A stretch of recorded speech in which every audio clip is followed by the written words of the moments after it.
Olá, boa noite aos irmãos e às irmãs que estão aqui connosco e aos irmãos que também nos vão acompanhar lá em casa através desta gravação. Que Deus vos abençoe, que esse é o desejo do nosso coração. Vamos ter uma palavra hoje dedicada ao tema de oração. E vamos compreender o que é oração, o que não é oração e como é que a oração deve ser ou não deve ser feita.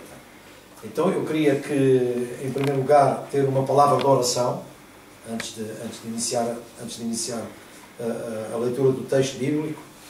E então eu te peço, querido Pai, e te agradeço em nome de Jesus pelo privilégio de podermos estar aqui juntos, reunidos em Teu nome e para a Tua glória.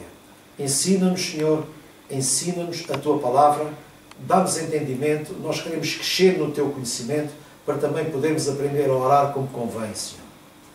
E não ficarmos presos a conceitos religiosos sobre a oração. Então, que a Tua palavra venha, nos liberte, nos limpe de conceitos errados e que a Tua palavra ela fique implantada no nosso coração para que ela possa produzir fruto e fruto que permaneça. Em nome de Jesus. Oro, Pai, porque o desejo do meu coração é que o Teu Espírito Santo se mova neste lugar e aplique a palavra ao nosso coração. Ministra ao nosso coração a Tua palavra. Em nome de Jesus. Amém. Amém. Eu quero me debruçar sobre o tema da oração, porque muito se tem falado em relação à oração. Outras pessoas pedem a oração para avivamento da igreja. E a oração é sempre um tema muito importante e um tema que provavelmente tem sido negligenciado, e muita gente até não gosta de orar porque não tem a consciência do que é orar. E orar não é um ato religioso, nem é um ato repetitivo, nem é apenas um ato litúrgico, não é, como é que eu ia dizer, não é um ritual, porque nos dias de hoje os rituais na fé não fazem sentido nenhum.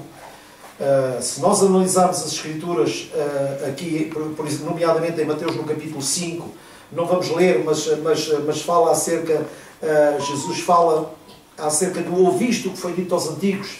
Ele sempre começa, ouviram o que foi dito aos antigos, e ele aborda vários temas, aborda o tema do divórcio, aborda o tema do adultério, aborda o tema dos julgamentos, aborda o tema da vingança, depois ele vem para o amor aos inimigos, e então ele vai além da lei. A Bíblia diz que se a nossa justiça não exceder a dos escribas e dos fariseus, então nós estamos mal, estamos muito mal. Somos tão ou mais religiosos que eles. E Jesus fala em Mateus no capítulo 5, nomeadamente no versículo 43, até podemos ver. Vocês ouviram o que foi dito? Ame o vosso próximo e odeie o seu inimigo. Isto era da lei, irmãos. Isto era da lei. E então Jesus disse, mas eu porém vos digo. E quando Jesus usa a expressão eu porém vos digo, ele está a quebrar um ciclo, e está a terminar um ciclo e a começar um ciclo novo. Quando ele diz, ouviste o que foi dito aos antigos, eu porém vos digo, olha, o que foi dito aos antigos não interessa, o que interessa é aquilo que eu vou dizer a partir de agora. E é isso que vocês têm que seguir. Por discípulo de Jesus, não é seguir uma doutrina, é seguir a Jesus. Ele é o nosso foco. E então, porque Jesus não veio fundar, o cristianismo não foi fundado por Jesus Cristo. Jesus Cristo não tem nada a ver com o cristianismo. Nem tem nada a ver com a religião. Ele próprio se considerou que caminho, e não doutrina. Caminho. E então diz aqui, vamos ler a partir do capítulo, agora no capítulo 6, no versículo 5. Diz assim, quando vocês orarem, portanto, esta resposta é fruto de um pedido dos discípulos. Senhor, ensina-nos a orar. Se nós procurarmos nas Escrituras, tudo o que foi pedido para que Jesus ensinasse foi a oração. Porquê? Porque, olha, uns oram de uma maneira, outros oram de outra maneira, outros oram de outra maneira, e a gente não sabe como é que sabe posicionar aqui. Então, ensina-nos a orar. E então Jesus diz, quando vocês orarem, não sejam como os hipócritas. Tomem atenção como se isto fosse a primeira vez que vocês estão a ler isto. E lá em casa também. Sei que você conhece a Bíblia, mas há detalhes que a Bíblia tem que só quando Deus revela é que nós os conseguimos ver. Nós lemos centenas de vezes esta Escritura, eu li centenas de vezes esta Escritura, e Deus agora apelou ao meu entendimento para ver um detalhe que aqui está e que me tinha passado. E faz todo o sentido, é claro que tem que fazer. Diz assim, quando vocês orarem, palavras do Senhor Jesus, quando vocês orarem, não sejam como os hipócritas. Digam comigo, hipócritas. Bom, E depois ele diz, eles gostam, portanto, não sejam como eles. Porquê? Porque eles gostam, o prazer da oração deles é esta. Eles gostam de ficar orando em pé nas sinagogas e nas esquinas, a fim de serem vistos pelos outros. Eu vos asseguro que eles já receberam a sua plena recompensa. Mas quando você orar, vá para o seu quarto, feche a porta e ora ao seu pai, que está em secreto. Então, seu pai, diga comigo, então seu pai, o que é que está a seguir? Vê o que está em oculto. O que é que diz lá? Vê o que está em oculto. Vê. Vê. Não é ouve. É vê. Porque mais importante para Deus não é o que eu falo, mas é o que me faz falar. O mais importante não é o que nós dizemos para Deus, o mais importante é o que nos leva a dizer o que dizemos. Então Deus não está minimamente preocupado naquilo que eu falo, mas naquilo que me leva a falar o que eu falo. Não sei se vocês me estão a compreender. Sim. A Bíblia não diz aqui teu pai que teu pai que te ouve em secreto. É que te vê. Está aqui escrito. Vocês compreendem? Este é um detalhe muito importante. Porquê? Porque nós temos muita tendência, eu tive irmãos, inclusive, que diziam que não oravam, por exemplo, numa roda de oração, não oravam porque não sabiam orar. Porquê? Porque não tinham aquela retórica de Pai grande, Pai santo, ó Deus, ó isto, ó aquilo e tal. Essa eloquência toda no falar. Isso para Deus é nada. Isso para Deus é nada. Sabe qual é a voz da oração? É a voz do coração. A voz da oração é a fala do coração. E então aqui é claro que diz assim, mas quando você orar, vá para o seu quarto, feche a sua porta e ora ao seu pai, que está em secreto. Então o seu pai, que vê em secreto, o recompensará. A Bíblia não diz que a recompensa vem pelo que Deus ouve, mas pelo que Deus vê. Certo? Exato. E então depois diz assim, e quando orarem, não fiquem sempre repetindo as mesmas coisas como fazem quem? Reparem o seguinte, não, os pagãos. Os pagãos. Os gentios. A minha Bíblia fala de pagãos. Porque gentio é diferente de pagão. Por isso é que por vezes as traduções bíblicas são manhosas. Porque, por exemplo, Mateus 18 diz lá, tudo o que ligares na terra terá sido. Mas há outras traduções que dizem, tudo o que ligares na terra será ligado nos céus. E como se a terra mandasse nos céus. Como se a minha oração mandasse Deus. Ora, a soberania não vem de baixo, ela vem de cima. Então há traduções que desvirtuam a verdade bíblica. E é preciso ter muito cuidado. E se com o entendimento nós compreendemos que as traduções estão erradas. Porque era impossível eu orar com o Paulo acerca de qualquer coisa e obrigar Deus a concordar com aquilo que eu concordo com ele. Portanto, não faz sentido nenhum. Mas a classe pastoral usa isso como uma oração do ligar. Está ligado. E como está ligado, Deus só tem que fazer o que a gente liga. Como se a soberania fosse nossa. Mais uma vez está provado que não é a nossa oração que move a mão de Deus. E então diz assim, a primeira vez fala dos hipócritas. Quando a Bíblia se refere a hipócritas, ela se refere aos religiosos, aos escribas e aos fariseus.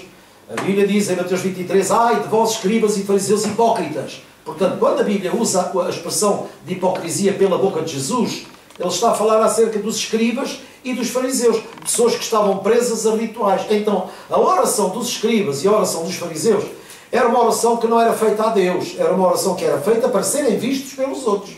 Então era uma oração que não passava do teto. Vocês estão a compreender? E o que era isso? Era uma tradição religiosa. Eles entravam numa como é que eu ia dizer? Um ritual. A oração era um ritual. E nos tempos que nós estamos vivendo com Jesus, a oração não faz parte de nenhum ritual. A oração não pode ser um ritual, irmãos. Eu ir à casa de meus pais e beijá-los não é um ritual, irmãos. É uma necessidade que eu tenho. E então depois ele vem a falar acerca de, umas dizem gentios, outros dizem pagão. Gentio é porque não tem fé. E pagão é aquele que se devota a vários deuses. O pagão é aquele que não é batizado. Crê, mas não é batizado. Crê em várias religiões. Pronto, é uma pessoa é uma pessoa que está ligada a entidades espirituais das quais ele quer tirar favor. Então nós não devemos ser nem como uns, nem como os outros. E então Jesus está a dizer assim, quando orarem, diz o verso 7, não fiquem sempre repetindo as mesmas coisas. E nós acabamos por compreender que na igreja isto acontece. Na igreja isto acontece. Há pessoas que na vida vivem uma vida de oração desta maneira. Eu vou-vos dizer uma coisa. Isso para mim é enfado e canseira. Isso para mim é enfado e canseira. Toda aquela pessoa que tem uma vida de oração repetindo as mesmas coisas é enfado e canseiro, irmãos. E nós vamos ver porque é enfado e canseiro. Isso são preceitos religiosos que não têm nada a ver com a relação com Deus. Nós sabemos que certos e determinados ciclos religiosos usam o terço, outros usam o manual de oração. O que é isso? A não ser vãs repetições. Hoje pega no manual, lê aquilo tudo, ora o que orou ontem e amanhã vai orar o que orou hoje. Isso tem alguma coisa a ver com partilha, tem alguma coisa a ver com comunhão. A oração nos dias de hoje tem que ter algo de importante, é comunhão com Deus. É estar sentado com Deus e falar com Ele. E ser o centro da minha oração ser Deus. E a seguir a Deus é o próximo. Não sou eu, é o próximo. Amar a Deus em primeiro lugar e amar o próximo. Então, nunca é a minha vida o centro da minha oração. Nunca vai ser, porque isso é doentio. Aí eu estou a dizer a Deus que não acredito naquilo que Jesus disse. Olha, busquem o reino de Deus e a sua justiça e o resto vos será acrescentado. Porque se eu viver inquieto, ou se eu viver inseguro por qualquer coisa, eu já não acredito naquilo que Jesus ensinou. E a vida de oração hoje em dia tem que ser uma vida com prazer. Quem ora tem que ter prazer de orar. A oração não pode ser um ritual nem um sacrifício. Escutem, escutem. Porque muitas pessoas não oram porque consideram que a oração é enfadonho. É uma coisa, tem que ir orar. Não, orar não é uma obrigação, é um dever. A Bíblia diz que orar o vosso dever é orar sem nunca esmorecer. Sabe porquê? Porque quando o crente deixa de orar, ele está a ponto de desistir. Porque é na intimidade que nós recebemos a força de Deus. Então já não é uma atitude religiosa, é uma atitude prazerosa. Eu vou ter um encontro com Deus a sós. E eu vou falar com Ele. O quê? As minhas tristezas, as minhas alegrias. O Paulo, quando ensina a igreja da galáxia, creio eu, ele ensina, não, a igreja aos Filipenses, ele ensina uma coisa muito importante. Que a nossa relação com Deus tem que ter 3 coisas. Oração, súplica e ação de graça. Com toda a oração e súplica e ação de graças. Portanto, há um momento em que eu estou com Deus, em que eu só vou lá para agradecer. Há um momento em que eu estou a passar uma dificuldade, eu vou lá para solicitar a ajuda dele. Olha, Senhor, mostra-me como eu faço. Abrir o meu coração e não procurar palavras bonitas. É deixar a voz do coração falar. Por isso é que eu digo, a oração é a voz do coração, irmãos. Não é. Se com o meu coração creio e com a minha boca confesso, então eu estou a falar a palavra da fé. Agora, a oração não pode ser, nem nunca deverá ser um ritual. Nunca. Porque o ritual, lá vou orar a mesma coisa. Lá vou orar não sei o quê. Lá vou orar. Estou sempre a repetir as mesmas coisas. Então, o que é que me difere a mim dos pagãos? Nada. E Jesus diz, não seja como eles. Porque há muita gente que pensa que por orar muito ou por falar muito são ouvidos. Não, irmãos. Sabe porquê? Porque nesse aspecto, Deus pode ouvir muito, mas pode ver pouco. E o que importa a Deus é o que Ele vê e não o que Ele ouve. É o que Ele vê. Quando o Tiago ensina que quando as pessoas oram ou quando as pessoas pedem alguma coisa, pedem mal, porque pedem para seu belo prazer, então Deus está a dizer assim, eu não dou porque eu estou a ver o que o coração deles tem. O coração deles tem coisas só para gastarem em deleites. Não é para ajudarem ninguém. É o centro da oração deles, é o ventre deles. Isso é o que acontece com os pagãos. Não tem nada a ver com a relação com Deus. E então Jesus depois diz assim, quando orarem, não fiquem, verso 7, quando orarem, não fiquem repetindo as mesmas coisas, como fazem os pagãos. Irmãos, eu não sei se vocês concordam ou não, mas quando eu sou levado a repetir alguma coisa, ou ele não ouviu, ou eu não acredito que ele tenha ouvido. Então já não estou a exercer uma relação de fé com Deus. Eu para os meus pais só bastava falar uma vez. E além do mais, os nossos pais, só pela nossa postura, eles sabem se nós estamos a passar bem ou mal. Por isso é que a Bíblia diz que Deus sabe tudo. E Jesus vai mostrar-lhes, olha, não se preocupem porque o Pai, antes de vocês abrirem a boca, o Pai sabe o que é que vocês precisam. Por isso é que Jesus começou logo no início do ensino dele, não andem preocupados, não andem quietos. E isso para nós ainda continua a ser difícil e complicado. Porquê? Porque a carne é fraca. A carne é fraca. E então nós damos mais ouvidos à carne do que ao Espírito. Porquê? Porque nós fizemos da oração um ritual e não uma relação. É verdade. Nós fizemos da oração um ritual. Ah, eu não orei hoje. Ritual. Ritual. Não, você não ora hoje, mas você até pode estar na presença de Deus. Para já nós estamos sempre na presença de Deus. Nós não entramos na presença de Deus, nem saímos da presença de Deus. Nós podemos é dizer, eu agora estou a sós com Deus. Quando eu vou orar. E Jesus fala do quarto para dar o quê? Para dar um sinónimo de intimidade. Porque eu posso, o meu quarto pode ser o meu escritório, o meu quarto pode ser o autocarro, o meu quarto pode ser um táxi, o meu carro, onde eu me devotar a Deus em oração, esse é o meu lugar de oração. Jesus com a samaritana não disse, olha, nem é em Jerusalém, nem é aqui no Monte Sinai, no Monte Gerizim, não. Nem é num lado, nem é no outro. É em qualquer lugar em que o invoquem. Deus procura aqueles que o adorem em espírito e em verdade. E orar é um tipo de adoração. Adorar. É uma entrega de coração, é uma disposição de coração. Não é um ato religioso, é um ato de comunhão. Quando nós vamos a Deus, estamos na presença dele, Pai, quero ter uma conversa a sós contigo, e então nós estamos sozinhos. Essa é que é a verdadeira oração, em que não está lá mais ninguém para ouvir. Sou eu e tu, Pai. Porque eu não consigo dizer isto à frente de ninguém, a não ser somente à tua frente.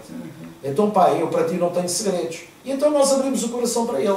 Porque não há oração certa, nem há oração errada, não há oração bem feita, nem há oração mal feita. O importante é orar.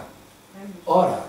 Porque às vezes as palavras que saem da nossa boca podem não ser muito bonitas, mas Deus está a olhar para o nosso coração e Ele sabe aquilo que a gente quer.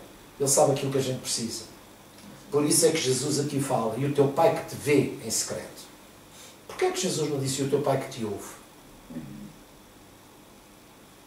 Quantas e quantas vezes nós estamos na presença dele em oração e não sai uma palavra da nossa boca? É verdade. Essa é a verdade. Quantas vezes? A Ana só mexia os lábios, ninguém ouvia o que ela dizia. Mas Deus sabia o que estava no coração dela. Então é bom que nós tenhamos essa consciência para quê? Para desenvolvermos uma intimidade com Deus e termos o prazer. Irmãos, eu hoje estou privado de ter o prazer de comungar com os meus pais, porque eles já partiram para o Senhor. Mas era um prazer que eu tinha em ir à casa do meu pai. E quando eu ia à casa dos meus pais, eu não ia para pedir, não ia sempre para pedir. Eu ia para desfrutar da presença dele. Isso é que é prazeroso. E a nossa oração, a nossa intimidade com Deus, não nos garante que Deus vá fazer aquilo que a gente quer. Nós temos o exemplo de Jesus Cristo. Escutem. Jesus no Getsemane, ele foi orar ao Pai. Pai, afasta de mim este cálice. Porquê? Estava difícil de suportar. O que é que Jesus estava a manifestar? O querer dele. Era ou não era? Escutem. Jesus vai segunda vez. Ora, qual foi a resposta? 0.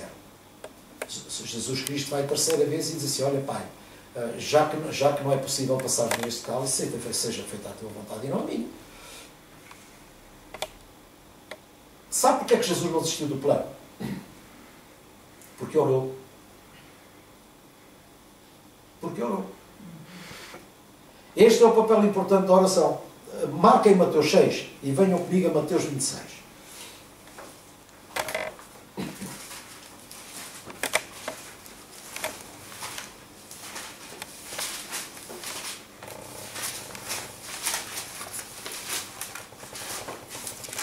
É para nós entendermos o que é o nosso quarto e o poder da nossa oração. Em Mateus, no capítulo 26, já lá estão, irmãos.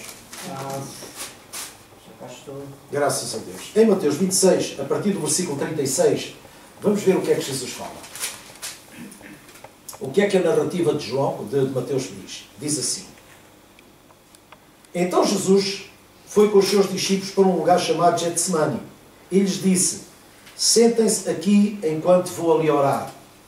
Sentem-se aqui enquanto eu vou ao meu quarto. Vocês estão a compreender? Sentem-se aqui enquanto eu vou ao meu quarto. Ele não os levou para a oração ou levou? Não. Não. Sabe porquê? Porque nós por vezes temos laços, temos nós no nosso pescoço, temos nós na nossa garganta, que podem gerar mal-estar às pessoas que estão à nossa volta. Trazer o peso que está sobre nós, elas podem receber o mesmo peso. E então é bom nós nos retirarmos, falarmos com Deus e desabafarmos nós com Ele, mas nunca buscando Deus, mas buscando o Pai. No passado, na antiga aliança, era ó Deus. Jesus veio ensinar e disse, não, a partir de agora não, a partir de agora vocês são filhos. Então tratem-me como Pai. O Deus que estava distante e que cooperava com eles, agora Ele habita em nós. Não é connosco, é em nós. Antigamente era com eles. Agora é em nós. É completamente diferente. Quando Jesus diz, olha, ouviste o que foi dito aos antigos, eu porém vos digo, olha, portanto, coisas novas estão para vir. É a nova aliança, é uma nova dispensação. E então Jesus fala aqui com eles, olha, fiquem aqui enquanto eu vou ali orar. Portanto, Jesus estava a orar que é a sós com o Pai. A sós com o Pai. E diz assim, senta-se enquanto vou orar. Depois, levando consigo Pedro e os dois filhos de Zebedeu, começou a entristecer-se e a angustiar-se. E disse-lhes então, a minha alma está profundamente triste, numa tristeza mortal. Fiquem aqui e vigiem comigo. Indo um pouco mais adiante, o que é que ele fez? Dividiu em duas fases. A primeira fase foram todos, depois foram 3 e depois 6 só. E ele diz assim, indo um pouco mais adiante, prostrou-se com o rosto em terra e orou, meu Pai, se possível, afasta de mim este cálice. Você vê aqui em Jesus alguma arrogância? Então porquê é que o crente é tão arrogante quando ora? Isso é doentio. Eu decreto, eu ordeno, é meu, em nome de Jesus. Isso é palhaçada, isso é parvoíce. Não tem nada a ver com a Bíblia. Vocês lembram-se da Escritura do Paulo quando foi posto o espinho na carne? A Bíblia diz que a razão do espinho da carne foi o querer de Deus para a vida de Paulo. E Paulo quis que Deus tirasse dele o espinho da carne. Foi ou não foi? E Deus deu-lhe resposta. Não. A única coisa que Deus disse por final foi, ó Paulo, desiste, porque isso é importante para ti. A minha graça te basta. E então Paulo entendeu, para lá, isto faz parte do plano de Deus. Para quê? Para que eu não me perca. Há coisas que Deus não vai tirar da nossa vida, porque, ou não nos vai dar, porque Ele sabe se nos desse perdíamos. Vocês não querem crer nisso? E então diz assim, indo um pouco mais adiante, prostrou-se, diz o verso 39, com o rosto em terra, disse, Pai, meu Pai. Como é que ele disse? Meu Pai. Pai. Se possível, afasta de mim este cálice, contudo não seja como eu quero, e sim como tu queres. Pai, o meu querer é este, mas olha, seja como tu queres e não como eu quero. Mas a angústia é tanta que eu não posso abrir o meu coração e dizer, Senhor, está difícil de suportar. Vocês compreendem? E quem ora desta maneira nunca é decepcionado. Porque entende que as coisas vão acontecer pela vontade de Deus e não pelo nosso querer. A nossa oração não faz com que Deus venha respondê-la para alimentar o nosso capricho. E é isto que muita gente se parte na fé porque pensa que isso funciona assim. Porque é a nossa oração que move a mão de Deus. No dia em que a minha oração mover a mão de Deus, eu sou Deus de mim próprio. E Deus é um fantoche na minha mão. Então diz assim, depois voltou aos seus discípulos e os encontrou dormindo. Vocês não puderam vigiar comigo nem por 1 hora? Por isso é que depois foi instituído na igreja orar 1 hora por dia. Isto foi descontextualizado. Jesus está-lhes a dar uma reprimenda. Caramba, olha lá, vocês estão comigo e não podem aguentar 1 hora. Vocês têm que ter uma vida inteira de oração. Se não aguentam 1 hora, vocês não têm chance de vencer. Porquê? Porque quando nós oramos, nós estamos em comunhão com o Pai. Nós estamos a ter uma conversa com o Pai. É como se eu estivesse com o Paulo. Epá, Paulo, hoje foi um dia espetacular. Epá, maravilha. Obrigado pela tua ajuda, obrigado por não sei o quê. Porque Deus sempre nos ajuda. Então nós partilhamos as coisas boas com Deus e as coisas menos boas. Eu estar a falar com outra pessoa é o prazer de estar com ela. É o prazer de estar com ela. É um encontro marcado com o Pai. Aquele tempo é um tempo para mim e para o Pai. E o Pai tem o mesmo tempo para todos os filhos. E então diz aqui assim, versículo 41 diz assim, vigiem e orem. Para quê? Para que não caiam em tentação. Então o que é que Jesus está a ensinar? Olha, sabem uma coisa? No dia em que vocês deixarem de orar, vocês estão vencidos. Porque vocês não podem ouvir o Pai se não falarem com Ele. Como é que vocês querem receber direção para a vossa vida se vocês não ligam nada ao Pai? Como é que vocês querem? Mas não vale a pena orar porque o Pai sabe aquilo que a gente deseja, o Pai sabe aquilo que a gente quer, o Pai sabe aquilo, ok. Mas nós temos uma necessidade de exprimir, de expressar ao Pai as nossas necessidades. Sabendo que Ele sabe é uma forma de nós nos libertarmos, é trazer ao conhecimento do Pai aquilo que nos angustia, aquilo que nos dói. Jesus levou ao Pai. Pai, está difícil de suportar. Jesus não escondeu, não é? Então depois ele diz, olha, vigiem e orem para quê? Para que vocês não caiam em tentação. O espírito está pronto, mas a carne é fraca. Retirou-se outra vez para orar. Meu Pai, se não for possível afastar de mim este cálice, sem que eu o beba, faça-se a tua vontade. Depois volta outra vez, os marmelos continuavam a dormir.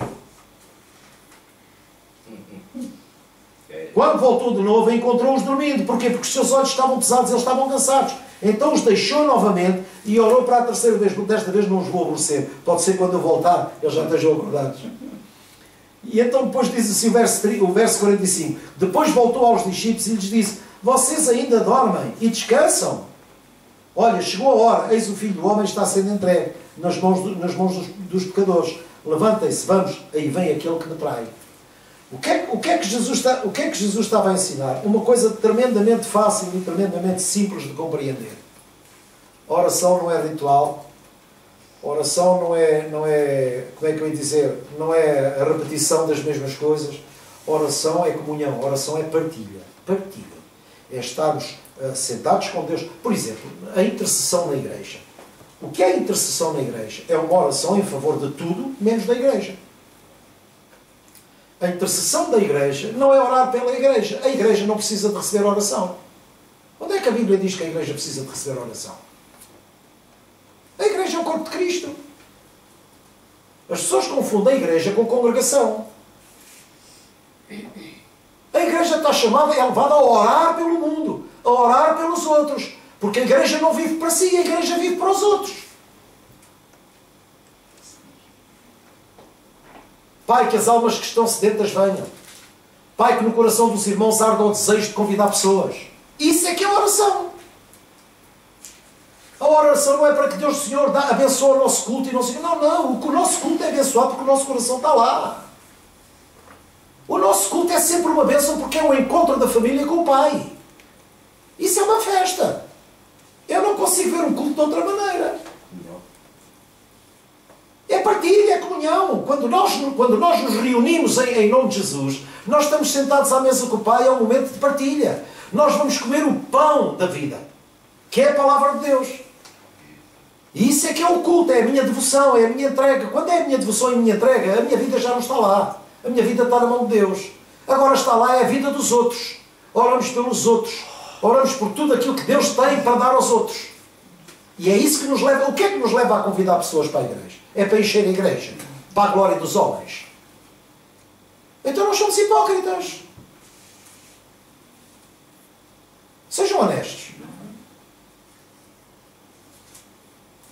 Temos que orar pela igreja. Temos que orar pela... Então porquê? O corpo de Cristo está doente. Então é no corpo de Cristo que as pessoas são saradas.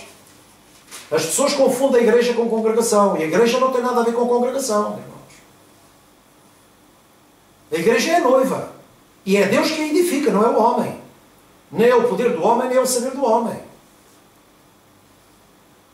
A congregação é composta por irmãos. É composta por membros. Mas a igreja é composta por pedras vivas. É completamente diferente. Porque há membros que de pedras vivas não têm nada. E esta é a verdade nua e crua. E nós não podemos encarar a igreja a não ser desta maneira. E nós temos que olhar para nós mesmos e perguntarmos a nós mesmos. Nós somos quê? Somos mais um número ou somos pedras vivas? E é isso que nós temos que parar e temos que pensar e ponderar. E então aí até a nossa oração muda. A nossa forma de orar muda. Irmão, mas então eu não vou orar pela minha vida. Agradeça por ela. Por você estar vivo. Problemas tem, todos nós temos. O Pai sabe que nós precisamos, estou tranquilo da vida. Mas isso é fácil de falar. Bom, irmãos, isso é fácil de falar. Eu também já passei por muita coisa e já comi o pão que o diabo amassou. E o apóstolo Paulo chegou a essa conclusão. Olha, não vale a pena Deus, não vale a pena o Pai resolver o meu problema. Eu tenho é que entender como é que eu dou a volta à coisa. E então Paulo dizia, olha, aquilo que me atormentava, eu hoje tenho prazer. Porquê? Porque quando eu estou fraco, então eu sou forte. E então ele cresceu. Então uma vida de oração é uma vida que traz o quê? Um crescimento espiritual para nós. Um crescimento espiritual para nós. Certo, irmãos? Essa é a grande verdade. E este é o grande ensino. Depois voltou aos discípulos e disse, olha, vocês ainda dormem e descansam. Não, chegou a hora, vamos embora. Vamos embora daqui para fora. E Jesus foi ao quarto, falou com o pai, o pai que viu em secreto. Ele disse, estou angustiado. E o pai disse, é isso, é eu.